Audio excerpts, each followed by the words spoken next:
माऊली ज्ञानेश्वर महाराज की जय. जगद्गुरु तुकाराम महाराज, सद्गुरु जोग महाराज की जय.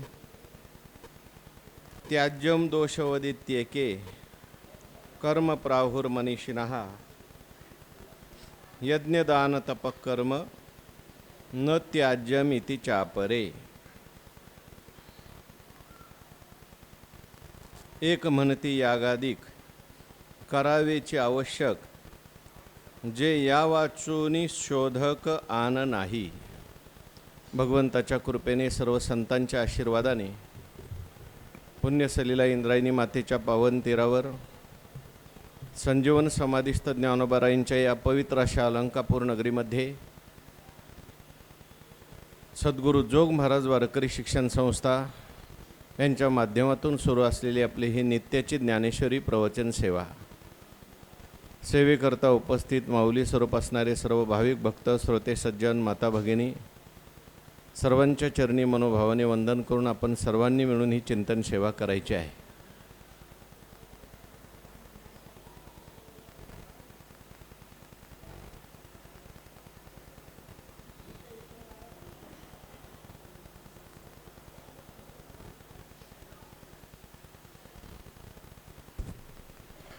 भगवान श्रीकृष्ण परमात्मा अर्जुनाचं निमित्त करून दिव्य असा उपदेश करतात आणि हा उपदेश ज्ञानेश्वर महाराजांनी ज्ञानेश्वरीच्या माध्यमातून सुलभ रीतीने आपल्याला सांगितलेला आहे. 18व्या अध्यायाचा विचार सुरू आहे. 18व्या अध्यायाच्या 3ऱ्या श्लोकावरील चिंतन सुरू असून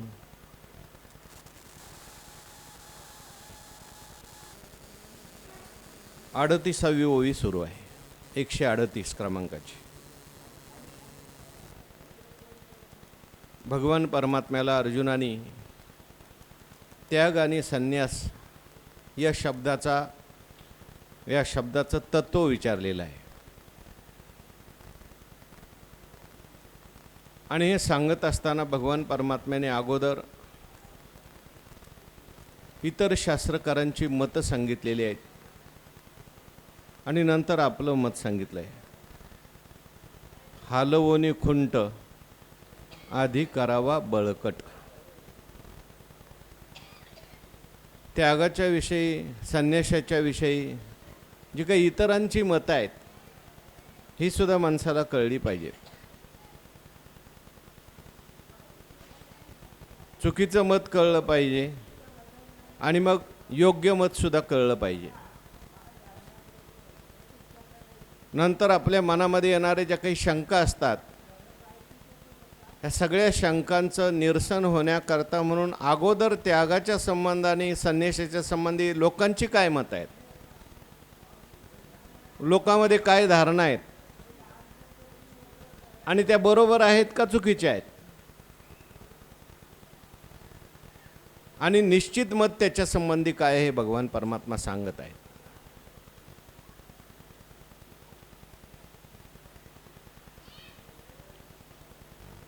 कारण त्यागाच्या संबंधाने, संन्यासाच्या संबंधाने वेगवेगळ्या शास्त्रकारांच्या वेगवेगळी मतं आहेत. आणि कुठल्या तरी एकाच शास्त्राला मनुष्य हेच मत बरोबर आहे म्हणून जर स्वीकार करेल तर त्याला खऱ्या त्यागाचा लाभ होणार नाही. आपल्याकडे अनेक शास्त्रकार सांगितलेले आहेत.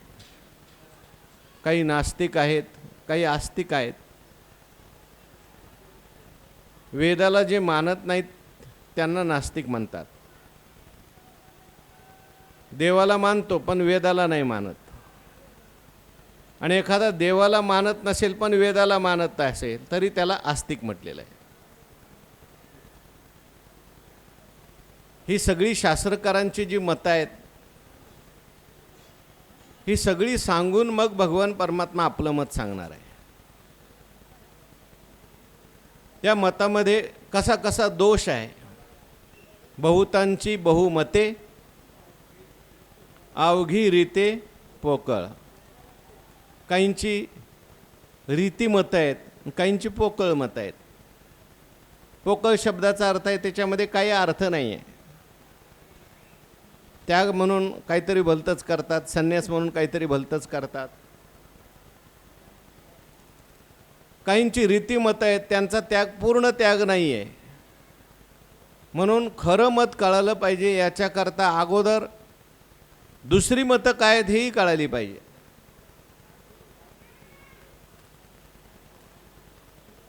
ग्राह्य मत तर कळालंच पाहिजे, परंतु अगोदर ही सगळी शास्त्रकारांची मतं का सांगितली? शिकत असताना सुद्धा सगळे शास्त्रकार शिकवले जातात, कारण त्यांचं मत कळल्याशिवाय आपलं मत कसं योग्य आहे हे कळत नाही. मागे सुद्धा ज्ञानोबारायांनी अहिंसेचं वर्णन करताना सगळ्यांची मतं सांगितली, मग आपलं अहिंसेचं मत सांगितलं. तिथे ज्ञानोबारायांनी मी अहिंसेचं मत सांगताना बाकीची मतं का सांगितली त्याचं स्पष्टीकरण दिले. अहिंसा म्हणता थोडी,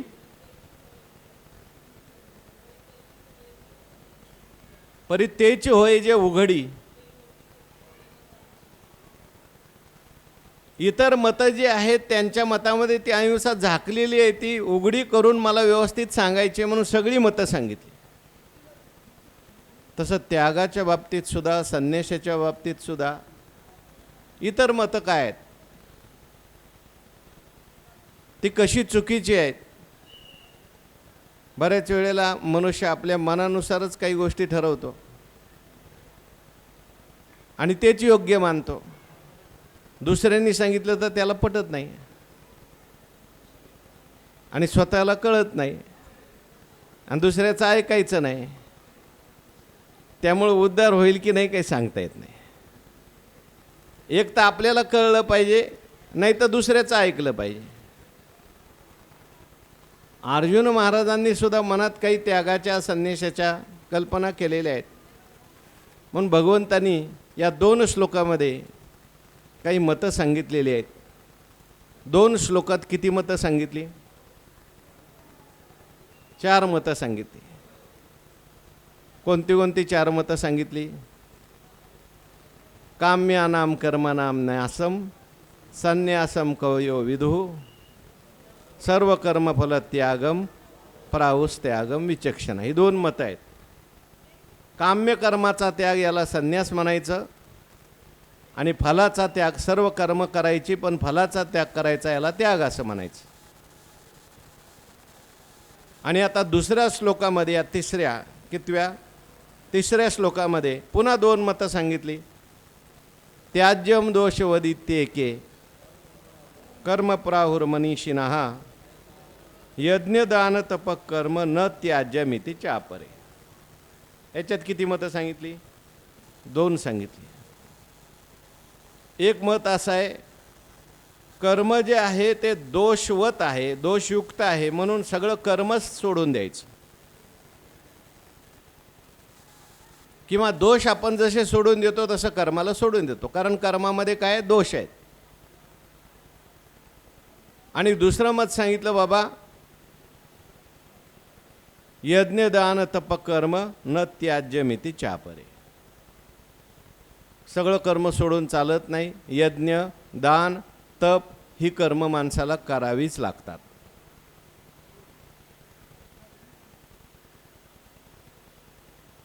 साधक संजीवनीमध्ये असं म्हटलंय,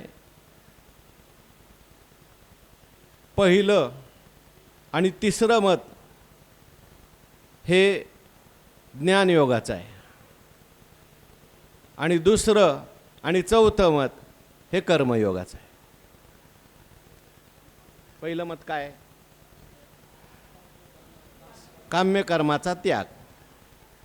आणि तिसरं मत काय? सर्व कर्माचा त्याग. हे कर्मच सोडायचं असं मत ज्ञानयोगाचं आहे, ज्ञाननिष्ठा असणाऱ्यांचं आहे. आणि दुसरं मत जे आहे, सर्व कर्मफलाचा त्याग करून यज्ञ, दान, तप ही कर्म करायची, हे कर्मयोगाचं मत आहे. आचार्यांचं म्हणणं असं आहे, बाबा इथं ज्ञानयोगाचा प्रश्न चाललेला नाही. शंकराचार्यांचं ते ज्ञानयोगाच्या अंगावर काही येऊ देत नाहीत. ज्ञानी झाला त्याला कर्माचा विषय घेऊ नका तुम्ही. ज्ञानामृतेन तृप्तश्च कृतकृत्यस्य योगेना नैवास्ति किंचित कर्तव्यम अस्ति चेन्न सततोय. हा ज्ञानयोगाचा विषय नाही. उगाच तुम्ही ज्ञानाच्या अंगावर संन्याशाच्या अंगावर टाकू नका. हो, याच श्लोकावर जो 3 पानाचं भाष्य लिहिलं आचार्यांनी. कारण जो संन्यासी आहे, विविध दुष्यू संन्यासी असेल किंवा विद्वत संन्यासात 2 प्रकार सांगितले शास्त्रीय संन्यासात. ज्याला ज्ञान प्राप्त करायचं आहे त्याने सुद्धा जर ज्ञान प्राप्त करायचं असेल तर पहिल्यांदा सर्व संघ परित्याग करावा लागतो त्याला, आणि संन्यास घेऊन संन्यास्य श्रवणम करूयात. त्यांच्या मतामध्ये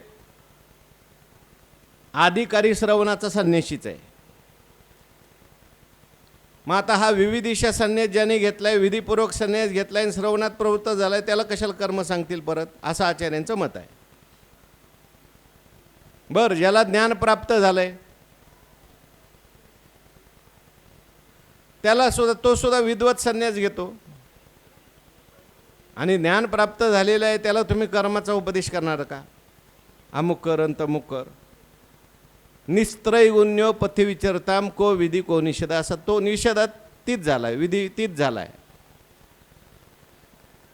मग हे कोणाचं मत आहे? आचार्य म्हणतात हे जो अज्ञानी आहे, कर्माचा अधिकारी आहे, गृहस्थी आहे, त्याच्याकरता हे आहे.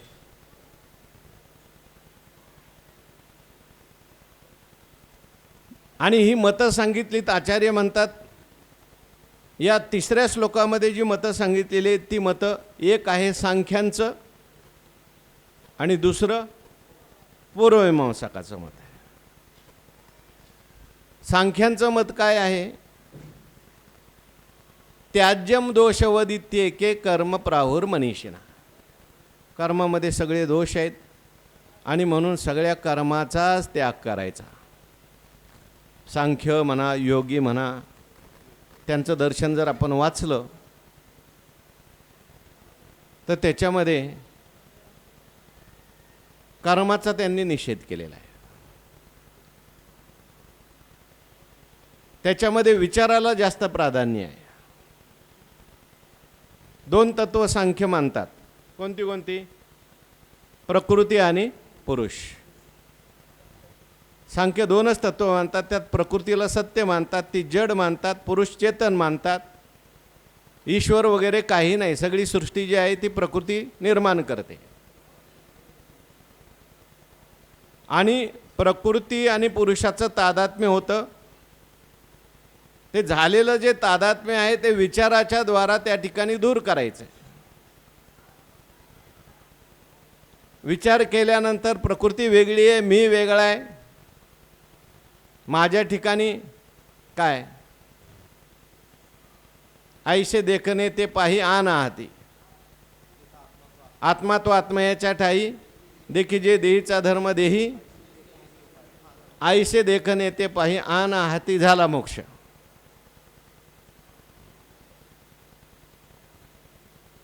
कर्माने मोक्ष ते मानत नाहीत. कारण जे जे कर्माने केलेलं असतं ते काय, कर्माने बंद झाला असता तर कर्माने मोक्ष मानला असता. बंद कशामुळे झालेला आहे? त्यांचं म्हणणं आहे की बंद जो आहे तो पुरुष आणि प्रकृतीचं तादात्म्य, आणि तेही आध्यासिक तादात्म्य झालेलं आहे. पुरुषाला आपलं ज्ञान नसल्यामुळं तो प्रकृतीशी तादात्म्य करतो, आणि अज्ञानाने झालेला बंद आहे तो ज्ञानाने मुक्त होईल. तिथं कर्माचा काय संबंध आहे? म्हणून उलट कर्म जे आहेत ही विचारामध्ये विक्षेप करणारी आहेत. म्हणून सांख्याचे मोठे भाऊ योगी ते म्हणतात समाधी लावा. कर्माला महत्त्व देत नाहीत ते. समाधी हाच मोक्ष त्यांनी मानलेला आहे. योगच चित्तवृत्ती निरोधा.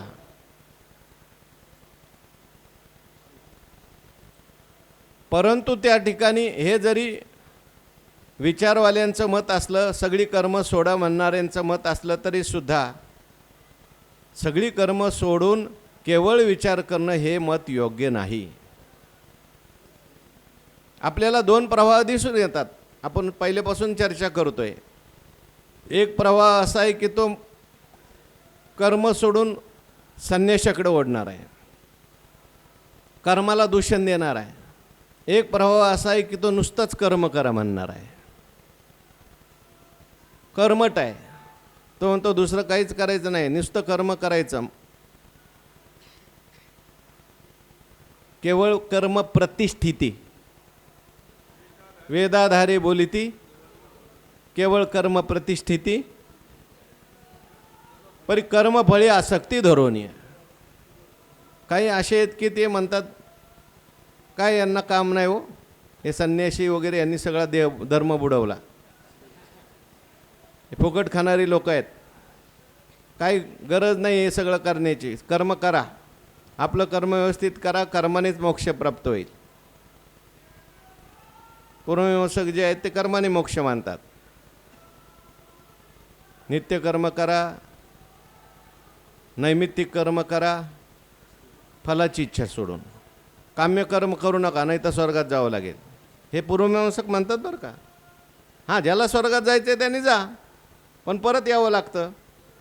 म्हणून स्वर्गात जायचं नसेल तर नित्य नैमित्तिक कर्म करा, काम्य कर्म करू नका, निषिद्ध कर्म करू नका, नाही तर नरकात जाईल. मग मोक्ष.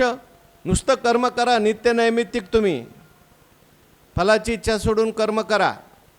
त्याने काय होईल, तुमचा देह शुद्ध होत जाईल, शुद्ध होत जाईल, शुद्ध झाला देह की बरोबर तो प्रकृतीला सोडतो, संसाराला सोडतो आणि मुक्त होतो. त्याला मोक्षाला दुसरं काय कर्मानेच त्याला काय होते, मुक्ती प्राप्त होते. काही असे आहेत ते म्हणतात हे कर्मठ लोक आहेत, यांना काही कामधाम नाही, यांना काही कळत नाही, उठलं सुटलं की कर्म करायचं.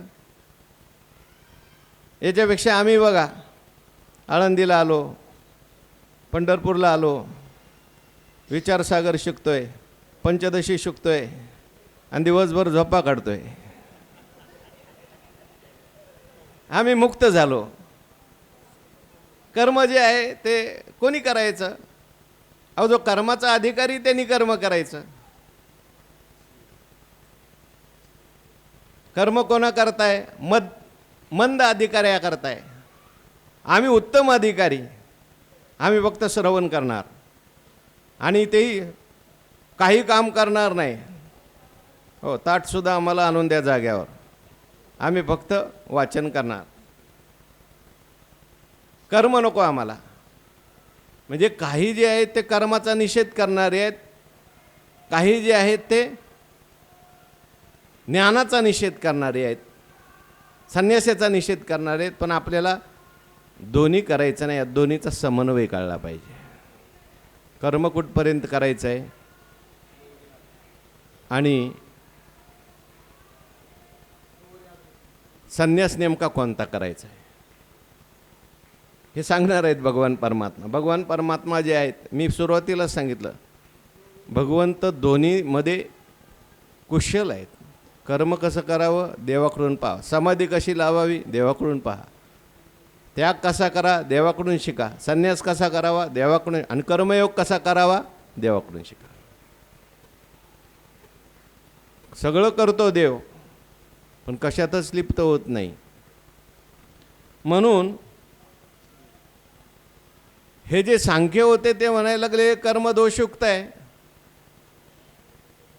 त्याच्यात विक्षेप होतो, हिंसा होते, आणि म्हणून हे कर्म पुढे आपल्याला फळ भोगायला लावतं. मुक्ती कर्माने मिळत नाही. जे जे केलेले आहे ते सगळं नष्ट होणार आहे. त्यामुळं कर्म सोडा. क्षय आणि अतिशय दोष मी सांगितले काल. स्वर्गामध्ये सुद्धा आणि इथल्या सगळ्या पदार्थात सुद्धा क्षय नावाचा दोष आहे, अतिशय नावाचा दोष आहे. क्षय म्हणजे सगळे पदार्थ नष्ट होणार आहेत, अतिशय म्हणजे आपल्यापेक्षा दुसरा आणखीन श्रेष्ठ दिसतंच माणसाला. अहो, स्वर्गातल्या देवांना सुद्धा दुःख होतं. स्वर्गात गेल्यावर का? माझ्यापेक्षा त्याला जास्त घोडे जास्त चांगलं सिंहासन, त्याचं वर आहे आणि माझं खाली आहे. तिथे सगळ्यांचं एकत्र सिंहासन आहे, एक वर असतं एक खाली असतं. एक जसं आपल्याकडे आहे ना, वर त्याला बसवलं आणि मला खाली बसवलं दुःख होतं, तसं तिथंही होतं. अगोदर त्याचा सत्कार केला नंतर माझा केला दुःख होतं, तसं तिथंही होतं. याला क्षय अतिशय दोष म्हणतात.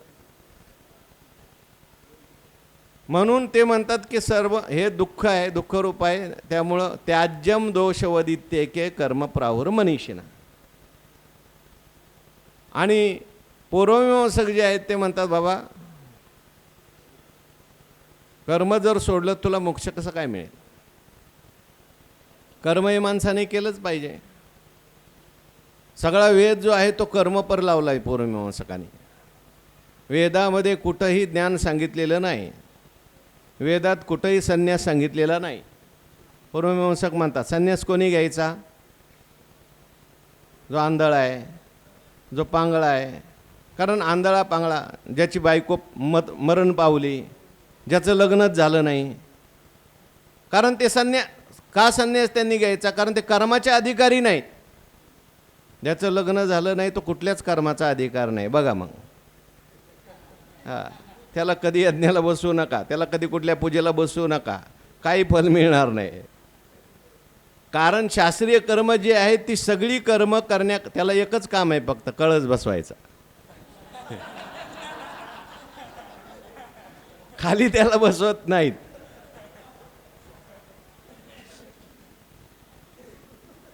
यज्ञातलं अहो पांढरे केस चालत नाहीत. ज्याचे पांढरे केस झाले तो कर्माचा अधिकारी. काल महाराजांनी मला सांगितलं श्वेत केशा चालत नाही म्हटले. हां, मग काळे करून बसायचे का नाही ते विचारा तुम्ही वेदाला.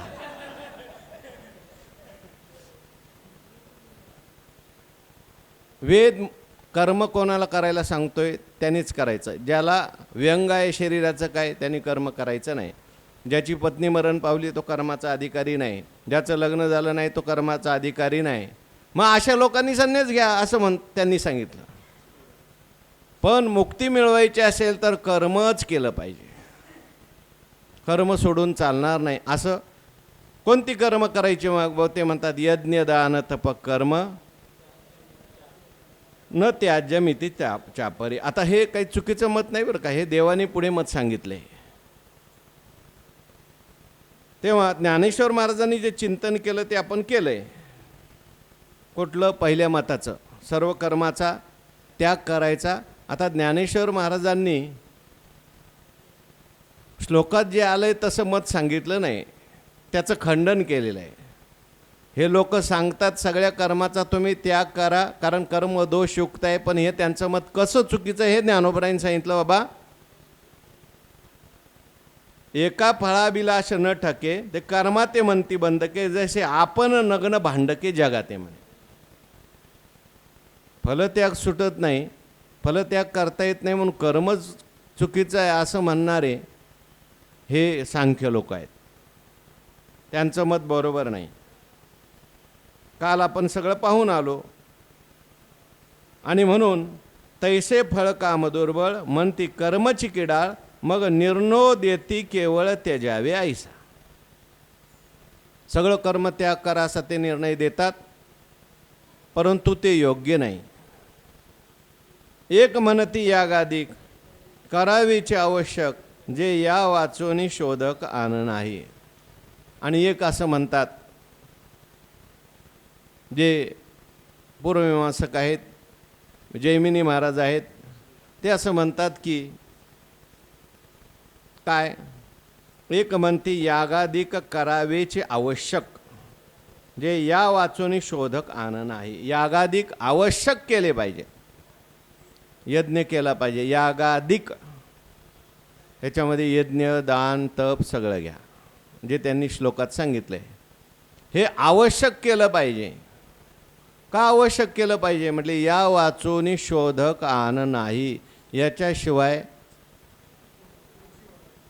शुद्धीसाठी दुसरा पर्याय नाही आहे. काय? तुम्ही जर केलं नाही, यज्ञ केलं नाही, दान केलं नाही, तप केलं नाही तर काय होईल?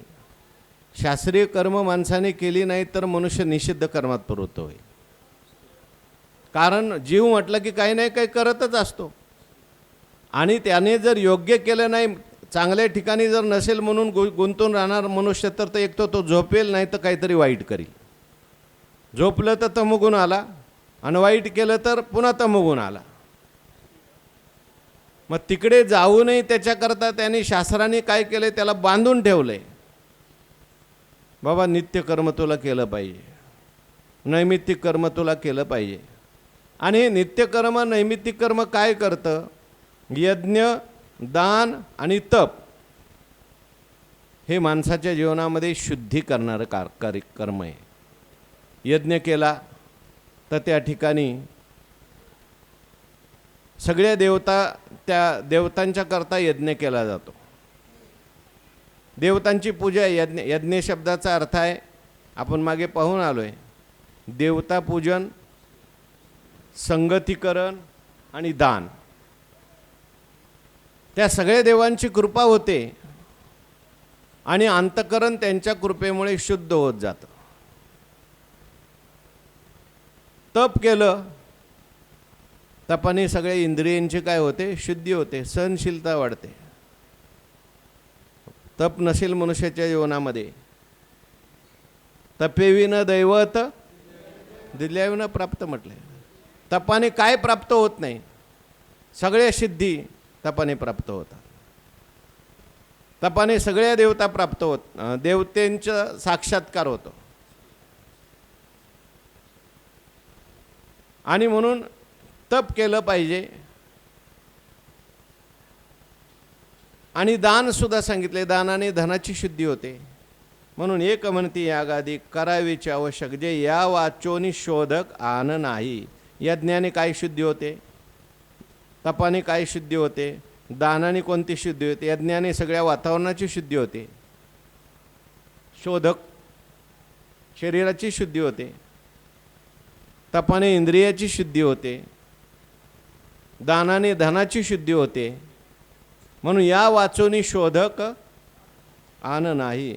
मनशुद्धीच्या मार्गी जय विजय व्हावे वेगी, तै कर्म सबळा लागी आळसू न कीजे. मनशुद्धीच्या मार्गाला आपल्याला जायचं आहे. मन शुद्ध झालं पाहिजे, चित्त शुद्ध झालं पाहिजे. ते म्हणतात मोक्ष आहेच, ज्ञान आहेच. ज्ञान कुठून बाहेरून आणायचं आहे का? गुरु बोध देतातच, मग सगळ्यांना बोध का होत नाही? सगळ्यांना ज्ञान का होत नाही? त्याचं कारण तैसे चित्त शुद्ध नाही, ते बोध करील काय? नाही निर्मळ जीवन काय करील साहेब? तैसे चित्त शुद्ध नाही. गुरूंनी सांगितलेलं सगळ्यांनाच सारखं कळतं असं नाही. एखादा असा असतो की त्याने एकदाच ऐकलं की तो म्हणतो वास कृतकृत्य झालो, इच्छा केली ते पावलं. आणि एखादा असा असतो जन्मभर ऐकतो, काही निश्चय होत नाही त्याचा. का? चित्तशुद्धी नाही. म्हणून चित्तशुद्धी करता त्या ठिकाणी कशाने होईल चित्तशुद्धी? चित्तशुद्धीचं काय सांगितलंय कारण? चित्तशुद्धी कशाने होते? निष्काम कर्माने चित्तशुद्धी होते. चित्तस्य शुद्धये कर्म न तू वस्तू उपलब्धये. कर्माने चित्तशुद्धी होते. मग आपल्याकडे मल, विक्षेप, आवरण सांगितले 3 दोष. मल घालवायला काय करायला सांगितलंय? निष्काम कर्म करायला सांगितलं. आणि विक्षेप घालवायचा असेल तर मग निष्काम उपासना आहे. आता मन शुद्ध करायचं आहे. पूर्वमीमांसक जे आहेत ते मनशुद्धीला जास्त महत्त्व देतात. आचारहीनम न पुनंती वेदा असं म्हणणं आहे त्यांचं. जो आचाराला खूप महत्त्व दिलं पूर्वमीमांसकांनी, आणि ते योग्य सुद्धा आहे. त्याचा स्वीकार शंकराचार्यांनी सुद्धा केलेला आहे.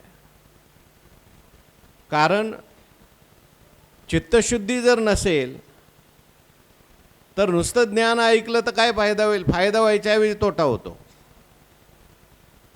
मन शुद्ध नाही, तोंड भरो का विचारा, अंतकरणी विषयाशी थारा, नातोडे धनुर्धरा ते शुद्धी मी.